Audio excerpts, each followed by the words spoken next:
Relationship, ಮದುವೆ, ಬಾಂಧವ್ಯಕ್ಕೆ ಬೆಲೆ ಇಲ್ಲ. ನಮಗೆ ಬೆಲೆ ಇಲ್ಲ ಆಕ್ಚುಲಿ. ಅಲ್ಲ, ಮದುವೆ, ಬಾಂಧವ್ಯ, ರಿಲೇಶನ್ಶಿಪ್, ಸಂಬಂಧದ ಬಗ್ಗೆ ನೀವೇನ್ ಹೇಳ್ತೀರಕ್ಕ? ಯಾವ ಸಂಬಂಧದ ಬಗ್ಗೆ ನಾನು ಹೇಳಿ.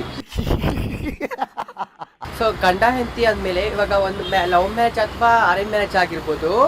ಸೊ ಲವ್ ಮ್ಯಾರೇಜ್ ಅಂದಮೇಲೆ ಅವ್ರು ಇಷ್ಟಪಟ್ಟು ಬಂದಿರ್ತಾರೆ. ಯಾಕಂದರೆ ಅವರು ಆವಾಗಿಂದ ಲವ್ ಮಾಡಿ ಸುಮಾರು ವರ್ಷಗಳಾಗಿರ್ತವೆ, ಬ್ರೇಕಪ್ಪಲ್ಲಿ ಆಗಿರ್ತವೆ, ಮತ್ತಿನ್ನೊಂದಾಗಿರುತ್ತೆ, ಅವರು ಮದುವೆ ಆಗಿ ಬಂದಿರ್ತಾರೆ. ಬಟ್ ಮಾಮೂಲಿ ಜಗಳ ಆಗೇ ಆಗುತ್ತೆ. ಬಟ್ ಈ ಬ್ರೇಕಪ್ಗಳು ಆಗುತ್ತೆ.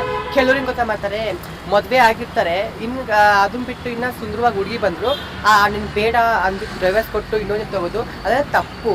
ನಾನು ಹೇಳೋದೇನೆಂದರೆ, ಒಂದು ಮದುವೆ ಆದಮೇಲೆ ಸಾಯೋವರೆಗೂ ಆ ಹುಡುಗಿ ಜೊತೆನೇ ಇರಬೇಕು ಅಲ್ವಾ? ಎಲ್ರಿಗೂ ತುಂಬ ಆಸೆ ಇರುತ್ತೆ ಆ ಥರ. ನನ್ನ ಗಂಡ ಸಾಯೋ ನನ್ನ ಜೊತೆನೇ ಇರಬೇಕು, ನಾನು ಬಿಟ್ಟು ಯಾರ ಜೊತೆ ಹೋಗ್ಬಾರ್ದು, ನನ್ನ ಹೆಂಡತಿ ಮಕ್ಕಳು ಚೆನ್ನಾಗಿರ್ಬೇಕು, 108 ಆಸೆ ಇಟ್ಕೊಂಡು ಮದುವೆ ಆಗಿರ್ತಾರೆ. ಅದು ನಂಬಿಕೆ ಈಗ ಗಂಡನ ಮೈನ್ ಇರುತ್ತೆ. ಅವ್ರು ಬಿಟ್ಟು ಹೋಗೋದು. ಈ ಹೆಣ್ಮಕ್ಳು ಸಾಚ ಅಂತಲ್ಲ, ಅವರು ಬಿಟ್ಟು ಹೋಗ್ತಾರೆ. ಬಟ್ ಅವ್ರಿಗೂ ಸ್ವಲ್ಪ ಬುದ್ಧಿ ಇರಬೇಕು, ಗಂಡು ಮಕ್ಳಿಗೂ ಬುದ್ಧಿ ಇರಬೇಕು. ನಾನು ಇಷ್ಟೇ ಹೇಳೋದು.